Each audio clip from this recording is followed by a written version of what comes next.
Hi guys, today we're going to be reading the first chapter of Cinder. It's by Marissa Myers. It's the first book in the London Chronicle series. So without further ado, let's get on to this. Let's get on. That's it.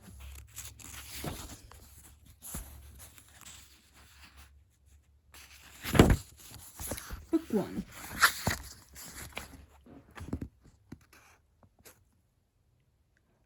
While her sisters were given beautiful dresses and fine slippers, Cinderella had only filthy smock and wooden shoes. Chapter 1.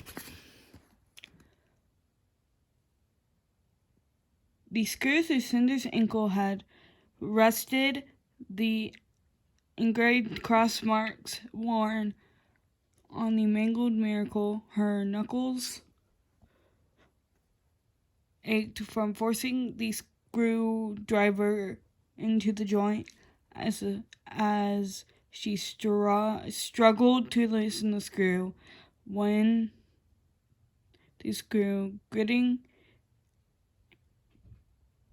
one gritting twist after another. By the time it was exerted far enough for her to wrench free with her prosthetic still hand, the hairline threads had been stripped clean. Tossing the screwdriver onto the table, Cinder gripped her heel and yanked the foot from its socket. A spark singed her fingertips and she jerked away, leaving the foot dangling from her ankle of red and yellow wires. She slumped back with a relieved groan. A sense of release hovered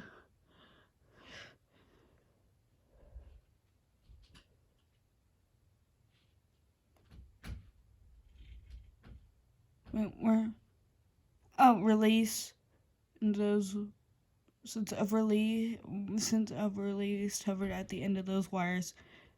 Freedom having loathed the too small foot for years. She swore to never put the piece of junk back on again. She hoped Eco would be back soon with the replacement. Cinder was the only full service mechanic at New Beijing's.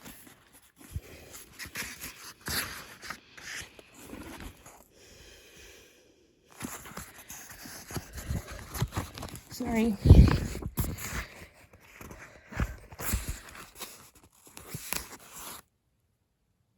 Weekly market without a sign. Her booth hinted at her trade by only the shelves of stock Android parts that crowded the walls. It was squeezed into a shady cove between a used nut screen dealer and a silk merchant, both whom frequently complained about the tainty smell of metal and grease that came from Cinder's booth, even though it was usually disguised by the aroma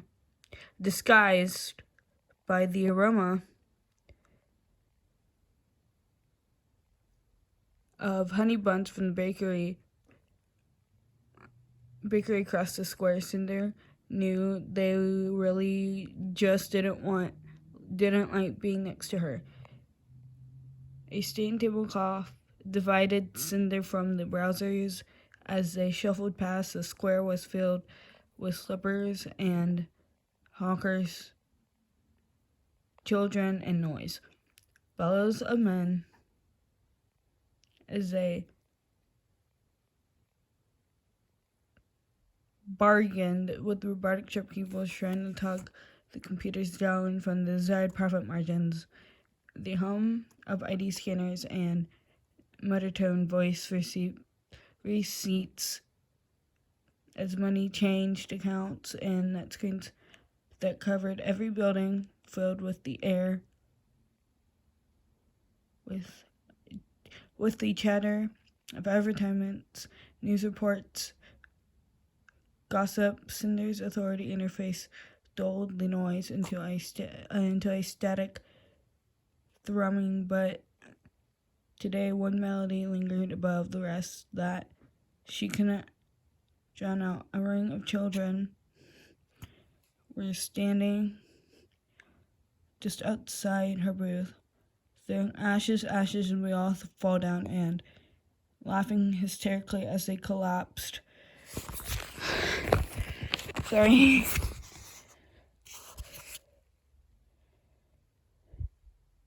They collapsed to the pavement. A small tug at Cinder's lips, not so much at the nursery rhyme. Hold on. A phantom song that would present the death that had regained popularity in the past decade. The song itself made her scream. She didn't love the glares from passersby as the giggling children fell over in the past. The inconvenience of having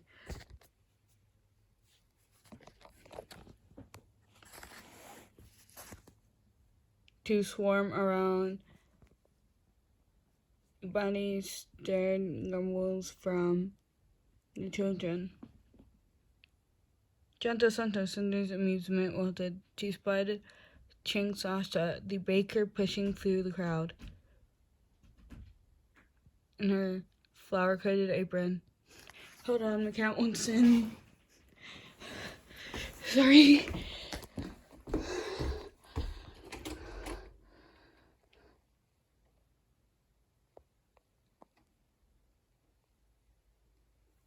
Do you want it? This is my cat.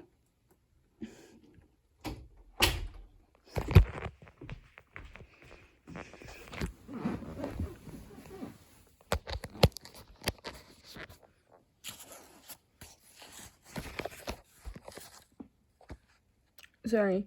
Having swarm around, waiting the buddies, strip grumbles from shopkeepers of mine. Cinder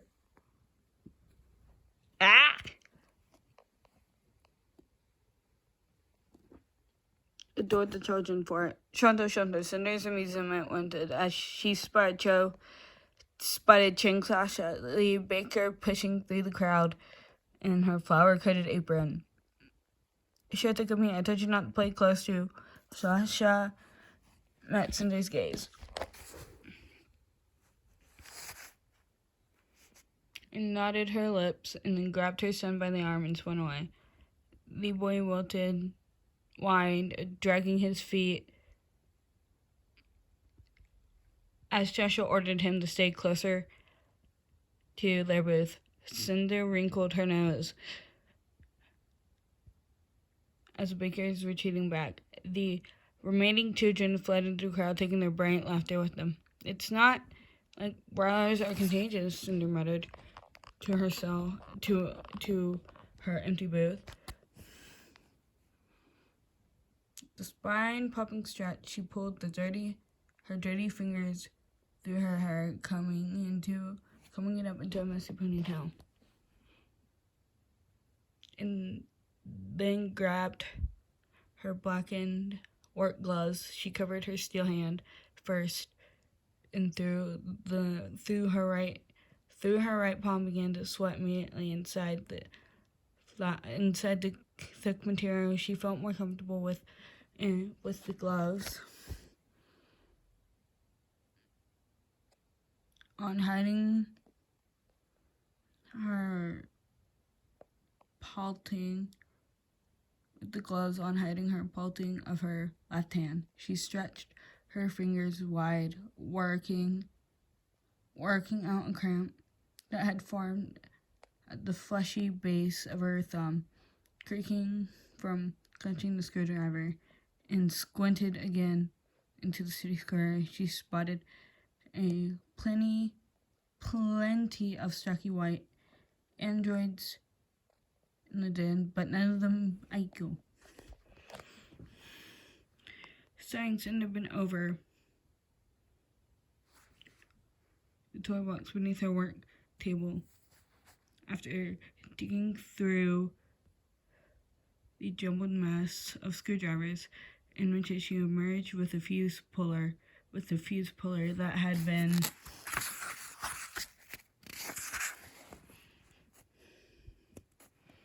long buried at the bottom.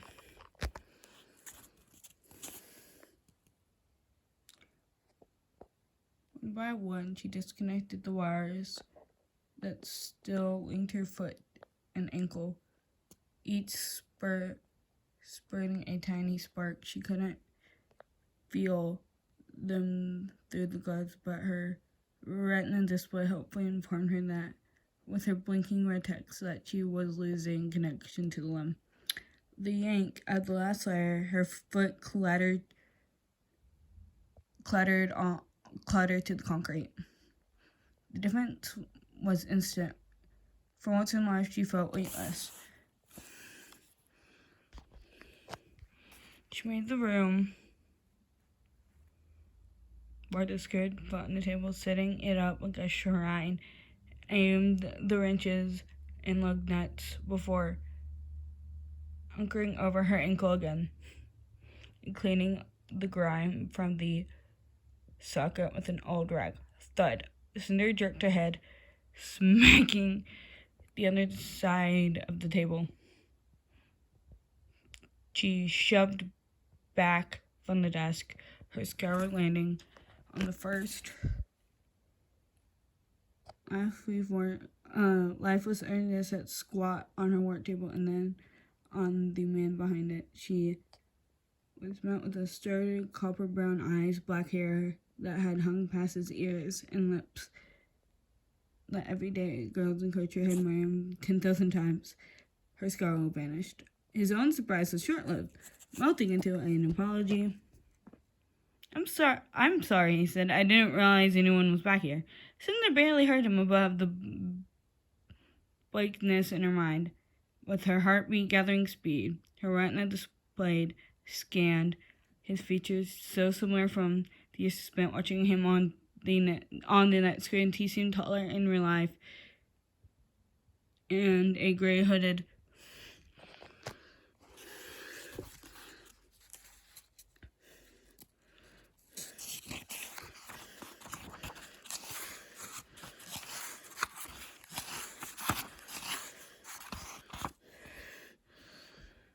sweatshirt was like none of the fine clothes he usually made up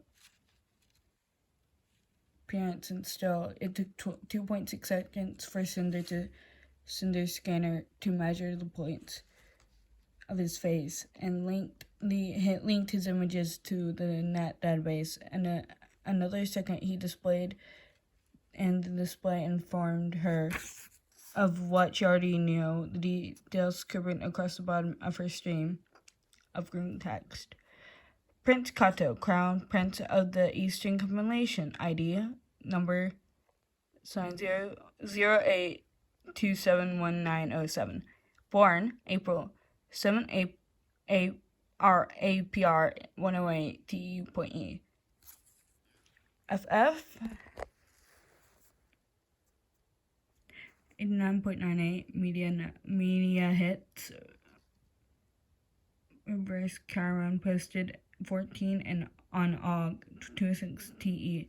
A press meeting is to be hosted by the Crown Prince Kai 15 AUG to discuss the ongoing Latmos research and possible leads for an antidote. Cinder launched up from her chair, nearly toppling over when she forgot her missing limb. Sitting herself with both hands on the table, she managed an awkward bow. The retina display skink out of sight. Your Highness, she stammered, head lowered, glad that he couldn't see her empty ankle behind the tablecloth. Prince flinched at the cast glance over his shoulder before Antine told her, maybe he pulled a finger across his lips on the highness stuff.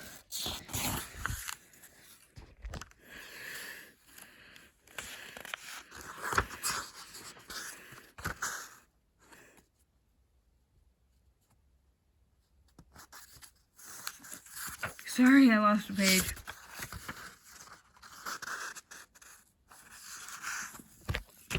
Cinder's eyes widened. Cinder first a chicken nod. Right, of course. How can are you? She swallowed. These words were sticking like bean paste to her tongue. I'm looking for Cinder, said the prince. Is he around? Cinder dared to lift one stabbing hand from the table, using it to tug her hem of her glove higher her wrist, staring. The princess stammered, hi, I'm Cinder. Cinder. Her eyes followed his hand as he planted it on top of the android's bulbous head. You're Cinder? Yes, you're hot. She bit down on her lower lip. The mechanic? She nodded. How can I help you? Instead of answering, Prince bent down, craning his neck so that she had no choice but to meet his eyes, and dashed a grin at her. Her heart winced. The prince straightened, forcing her gaze to follow him. You're not quite what I was expecting. Well, you're hardly what, unable to hold his gaze. Cinder reached for the android and pulled it up to her side of the table. What seems to be wrong with the android, Your Highness? The android looked like it had just stepped off the conveyor belt, but Cinder could tell from the mock feminine shape it was an outdated model. The design sleek through the spherical head atop the gear, shaded body, and a glossy white finish.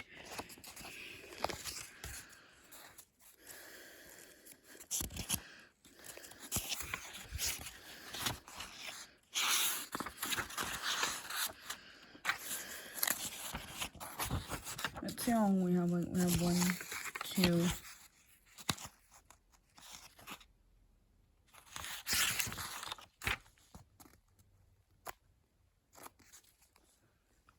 Let's keep going. I can't get her to turn on, said the prince.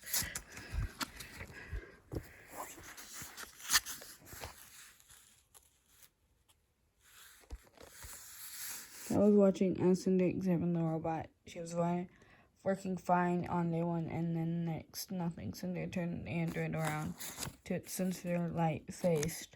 The prince was glad to have a routine. Face to fence. She was glad to have a routine task for her hands and routine questions for her mouth, something to focus on so she wouldn't get flustered and lose control of her brain's net connection again. Have you had any problems with her before? No, she gets a monthly checkup from the Royal Mechanics,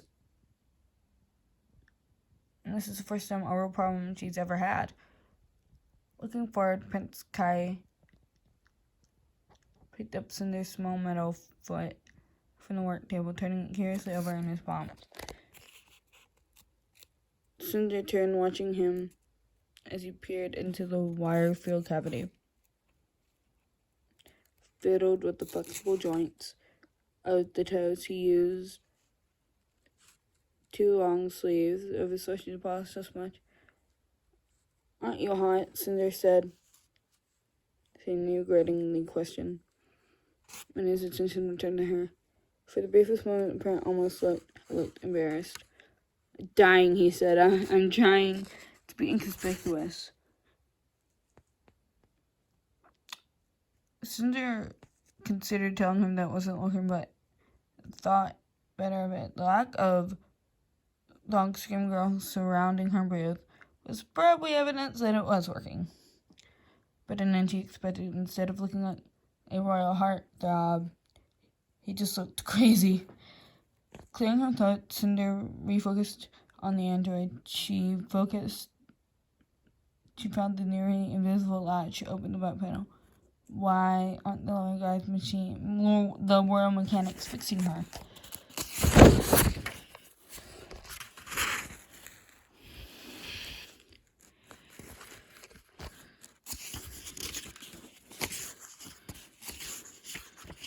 Got like 3 more pages along with this one.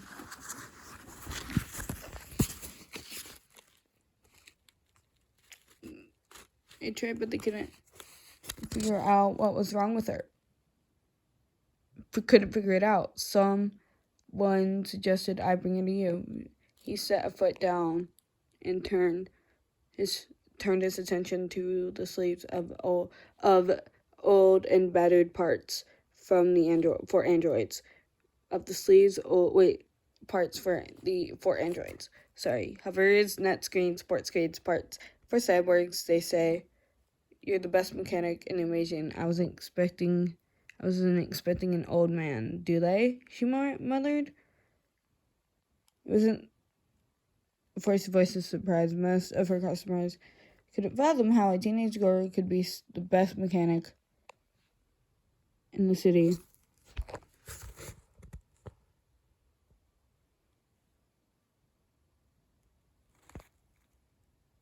Letting it refocus.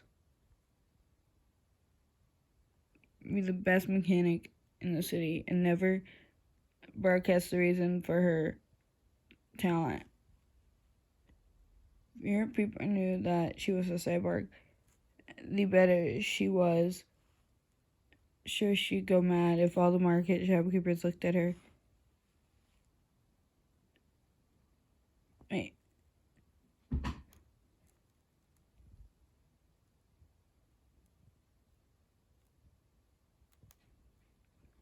But she was sure she'd go mad if the market shopkeepers looked at her with the same disdain as Ching Sasha did.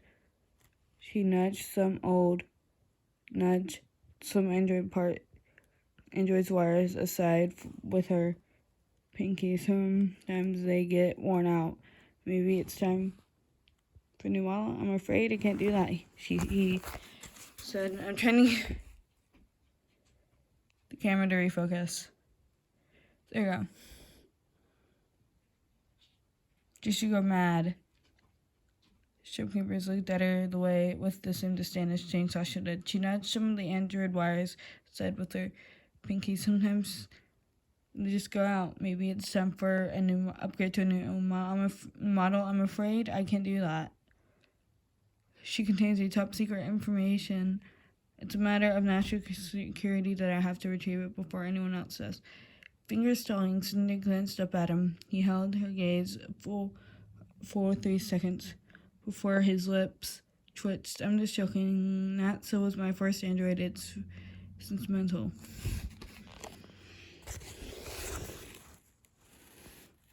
An orange light flickered in the corner of Cinder's vision. Her optics picked up on something, though she didn't know what. An extra swallow to a quick blink of a clenching of the prince's jaw.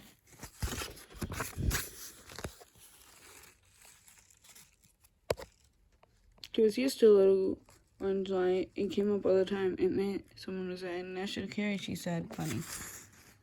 The prince had listed his head as if challenging her to contradict him. A swin bucket fell in his eyes. Cinder looked away. Tutor 8.6 miles, she said, reading the faint needle-lit panel in the side of the plastic cranium. Android was nearly 20 years old, ancient-born android, too.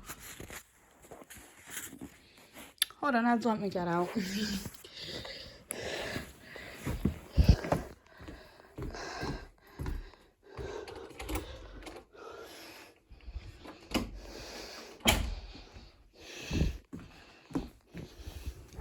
feet were ready.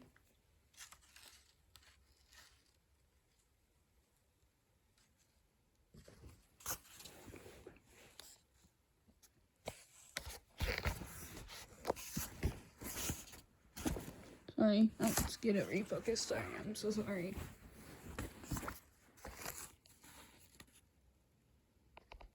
"20 years, ancient for an android. She looked pristine condition.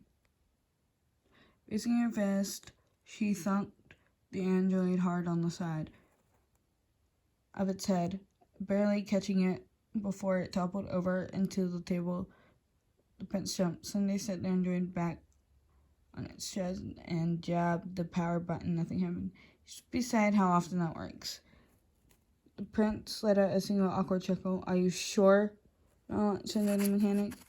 "Cinder, I've got it." Inko whirled out of the crowd and up to the work table, her blue sensor flashing, lifting up one prong hand as she slammed the brand new steel-plied foot onto the desk. In the shadow of the princess eyes, it's a huge improvement over the other one, highly used and wearing looks compartment. Ideal as plus, I was able to get just under 16 units. Panic drifted to Cinder. She's still balancing on her human leg. She snatched the foot off the table and dropped it behind.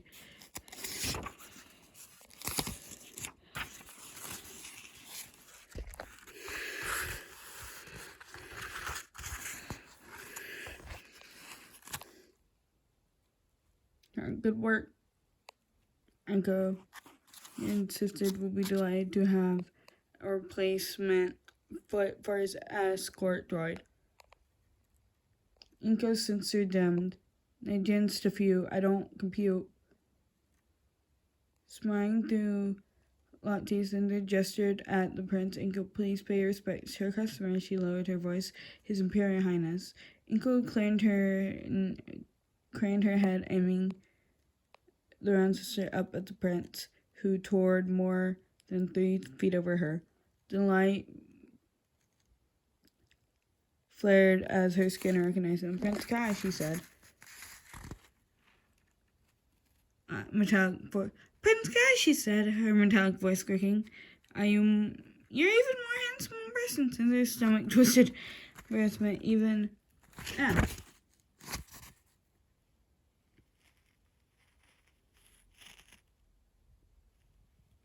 Even as the prince laughed. "That's enough, Inko. Get in the booth."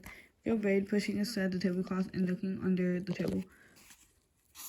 "I don't see that personally every day," said the prince, kindly leaning against the booth door frame, as he had brought androids to the market all the time. "Did you program her yourself?"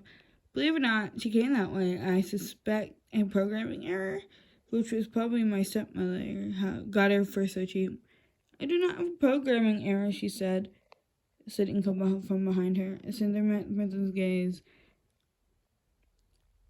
with the prince's hair caught, dazzled by one. Easily laughed and ducked her head behind his android.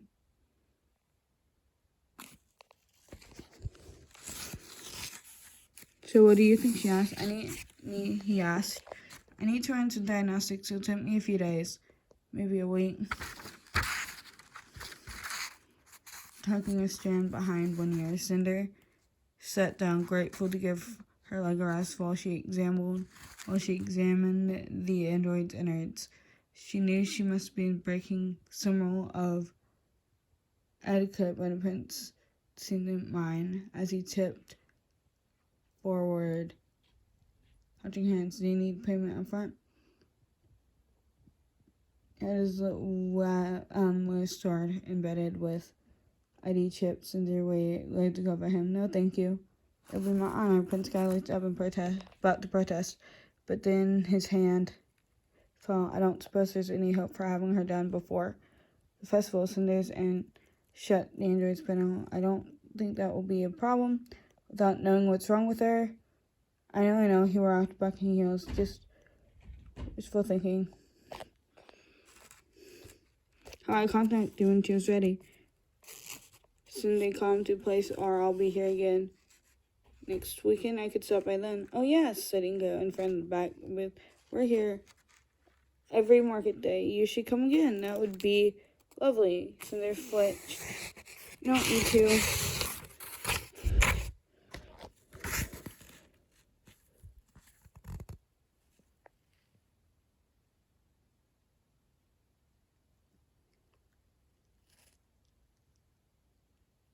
Wait, hold on. Wait, there you are. You don't need to. It'll be my pleasure, he dipped his head in polite farewell, simultaneously pulling the edges of the hood further over his face. Cinder returned the nod, knowing she would have.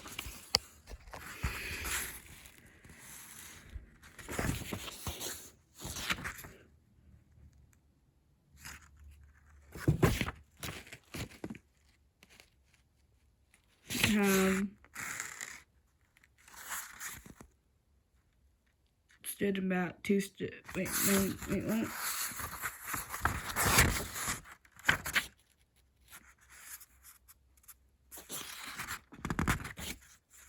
Would have stood and bowed, but not daring to test her feet. Tester bounces in and she waited until his shadow had disappeared from the tabletop before surveying the square. The prince's presence among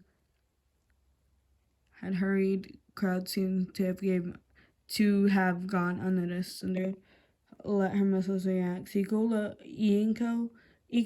rolled to her side, claps from her metal grippers over her chest. Prince Kai, check my fan. I think I'm overhitting. Cinder bent over and picked up her replacement foot, dusting it off on her garment. She checked the plating, glad that she hadn't dented it. Can you imagine Penny's expression when she hears about the thing? Said, I can imagine a lot of high-pitched squealing. Cinder allowed one more wary scan of the crowd before first trickle of giddiness stirred inside her. She couldn't wait to tell Pony. The princess held left to scamper. It was uncanny and unbelievable. It was, oh dear, Cinder smiled for what? Inca pointed forward. Pronged, you have a great spot. Cinder jerked, scrubbed her elbow. You're kidding. I'm sure he hardly noticed. Cinder dropped her head. It doesn't matter. Come on. Help me put this on before another royalty starts by. She propped her ankle opposite and began connecting the color-coordinated wires, wondering if the prince had been fooled. It fits like a glove, Inca said, holding a handful of screws. Cinder twisted them and put into the parallel hole. It's very nice, Inca, thank you. I just hope Ari doesn't notice. She murdered me if she knew I spent 16 youths on a foot. She tightened the last screw, stress of her, rolling the ankle forward and back, wiggling her toes. It was a little stiff. The nerve sensors would have need a few days to harmonize without dithering, but at least she wouldn't have to limp around off kilter anymore. It's perfect, she said, pulling her boot on her boot. Her old foot held in pincers. Can we throw this piece of junk away? A scream filled Cinder's ears. She flinched at the sound, peeking in her audio interface. She turned toward it. The market silence, the children switched to a game of hide and seek, and among the clustered booths crept out their hiding spots. The scream came from King Shasta was baffled. Cinder stood on top and climbed on top of her chair peer over the crowd. She spied Sasha in her booth behind the glasses case of sweetbreads and pork buns. Gawking at her outstretched hands, Cinder clamped her hand over her nose. In the same moment, elation skittered across the square. "The plague!" someone yelled. "She has the plague!" The street was filled with panic. Mother scooped up their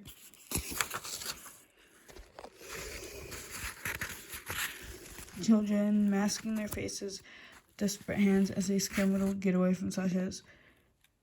But the shopkeepers slammed shut their rolling doors.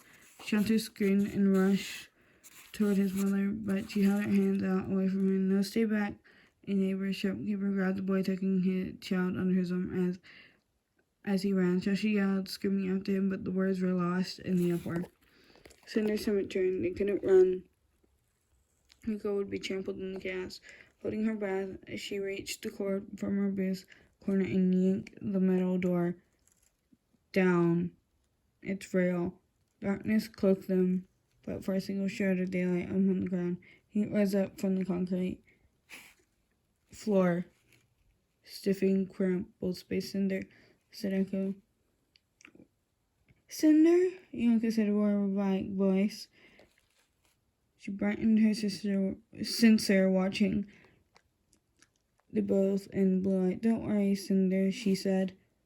"Don't worry," Cinder said, hopping down from the chair and grabbing the grease-covered rag from the table.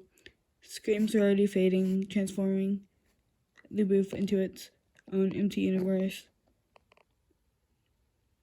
She's all the way across the square. "It's fine here." But she slipped back into the wall of shelves and anyway, crouched down and covered her nose and mouth with the rag.